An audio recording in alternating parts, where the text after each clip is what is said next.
കൂടുതൽ വാർത്തകളും വീഡിയോകളും കാണാൻ ഈ ചാനൽ സബ്സ്ക്രൈബ് ചെയ്യുക. കൂടെ ബെൽ ബട്ടൺ അമർത്തുക. ഇന്നത്തെ എൻ്റെ ജ്യോതിഷ വിഷയത്തിലേക്ക് ഏവർക്കും സ്വാഗതം. ഞാൻ ഇന്ന് പറയുന്ന കാര്യങ്ങൾ പുതു വസ്ത്രങ്ങൾ അണിയാൻ പറ്റിയ ദിവസമുണ്ട്. പുതുവസ്ത്രം എന്ന് പറഞ്ഞാൽ പുതിയ വസ്ത്രം ഇല്ലേ, അതാണ് പുതുവസ്ത്രങ്ങൾ അണിയാൻ പറ്റിയ ദിവസം. വസ്ത്രങ്ങൾ മനുഷ്യന് ഒഴിച്ചുകൂടാൻ പറ്റാത്ത ഒരു സാധനമാണ് ഇല്ലേ. വസ്ത്രമില്ലാതെ മനുഷ്യന് ജീവിക്കാൻ പറ്റില്ലല്ലോ. അപ്പോൾ വസ്ത്രം ആവശ്യമാണ്.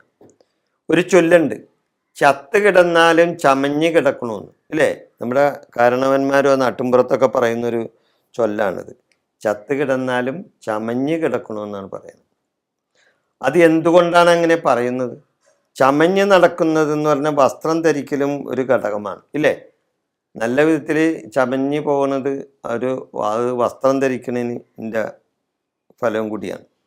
അപ്പോൾ ചമഞ്ഞ് നടക്കുന്നതും വസ്ത്രം ധരിക്കലും ഒരു ഘടകമാണ്. വസ്ത്രം ഏതായാലും വൃത്തിയായും മാന്യമായും ധരിച്ചാൽ ആരും നോക്കിപ്പോകും അല്ലേ. അതായത് വസ്ത്രം ധരിക്കുമ്പോൾ നല്ലൊരു വസ്ത്രങ്ങളൊക്കെ ധരിച്ച് നമ്മൾ പോകുമ്പോൾ പെട്ടെന്ന് ചിലപ്പോൾ ചില ആൾക്കാർ ശ്രദ്ധിക്കും, കൊള്ളാമല്ല, വസ്ത്രം കൊള്ളാമല്ല ഇല്ലേ, നല്ലതാണ് എന്നൊക്കെ നമ്മൾ ചെയ്യും. സ്ത്രീകളാണെങ്കിൽ നല്ല പുതുവസ്ത്രങ്ങളൊക്കെ അല്ലെങ്കിൽ വേറെ നല്ല ആകർഷമായ വസ്ത്രങ്ങളൊക്കെ ധരിച്ചു പോകുമ്പോൾ ആണുങ്ങളൊക്കെ ചിലപ്പോൾ ഒന്ന് നോക്കും ഇല്ലേ. ആ വസ്ത്രത്തോടും അല്ലെങ്കിൽ ആ സ്ത്രീകളെയൊക്കെ ഒന്ന് നോക്കിയെന്നും വരും. അപ്പോൾ വസ്ത്രങ്ങൾ എത്ര കിട്ടിയാലും ഒരാൾക്കും മതി വരില്ല. വസ്ത്രം എന്തായാലും വൃത്തിയായും മാന്യമായും ധരിച്ചാൽ ആരും നോക്കിപ്പോവും ഇല്ലേ. അപ്പോൾ അതുകൊണ്ട് വസ്ത്രങ്ങൾ എത്ര കിട്ടിയാലും ഒരാൾക്ക് മതി വരില്ല. പ്രത്യേകിച്ച് സ്ത്രീകൾക്ക് എത്ര വസ്ത്രം കിട്ടിയാലും ശരിയാണ്, അവർക്ക് പിന്നെയും വേണമെന്ന് പറയും. വസ്ത്രങ്ങൾ എത്ര കിട്ടിയാലും ഒരാൾക്കും മതി വരില്ല, പ്രത്യേകിച്ച് സ്ത്രീകൾക്ക്. കൊച്ചുകുട്ടികളൊക്കെ ചമഞ്ഞൊരുങ്ങി പോകുമ്പോൾ നമ്മൾ അവരെ ഒന്ന് ശ്രദ്ധിച്ചു പോകും ഇല്ലേ. കൊച്ചുകുട്ടികളൊക്കെ ഇപ്പോൾ നല്ല പുതിയ ഉടുപ്പൊക്കെ ഇട്ടൊക്കെ പോകുമ്പോൾ നമ്മളൊന്നും അവരെ ശ്രദ്ധിക്കാതിരിക്കില്ല, ശ്രദ്ധിച്ചു പോകും. അപ്പോൾ ഈ പുതുവസ്ത്രങ്ങൾ അണിയാൻ പറ്റിയ ദിവസമാണല്ലോ നമ്മുടെ വിഷയം. ഞാൻ ആ വിഷയത്തിലേക്ക് വരാം. വ്യാഴാഴ്ചയും വെള്ളിയാഴ്ചയും നമ്മൾ പുതുവസ്ത്രങ്ങൾ അണിഞ്ഞാൽ പുതുവസ്ത്രങ്ങൾ നമുക്ക് വീണ്ടും വീണ്ടും വന്നു ചേരും. മനസ്സിലായോ?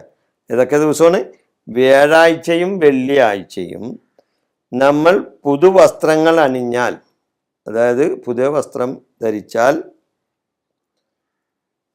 നമുക്ക് വീണ്ടും വീണ്ടും വസ്ത്രങ്ങൾ വന്നു ചേരും എന്നാണ് പറയുന്നത്. പുതുവസ്ത്രങ്ങൾ ധരിച്ചാൽ, ഇന്ന ദിവസം ധരിച്ചാൽ വീണ്ടും വീണ്ടും വസ്ത്രങ്ങൾ വന്നു ചേരും. ഈ കാര്യം ഒന്ന് പരീക്ഷിച്ച് നോക്കിക്കൂടെ നിങ്ങൾക്ക്? അതായത് പുതുവസ്ത്രങ്ങളൊക്കെ മേടിക്കുമ്പോൾ ഒന്ന് വ്യാഴാഴ്ചയോ ഒന്ന് വെള്ളിയാഴ്ചയോ ധരിച്ചു നോക്കും. അപ്പോൾ നമുക്ക് വീണ്ടും വീണ്ടും വസ്ത്രങ്ങൾ കിട്ടുന്നുണ്ടോ എന്ന് അറിയാൻ പറ്റുമല്ലോ ഇല്ലേ. തീർച്ചയായിട്ടും അങ്ങനെ കിട്ടും എന്നാണ് പറയുന്നത്. ഈ വിഷയം ഞാനിവിടെ അവസാനിപ്പിക്കുന്നു.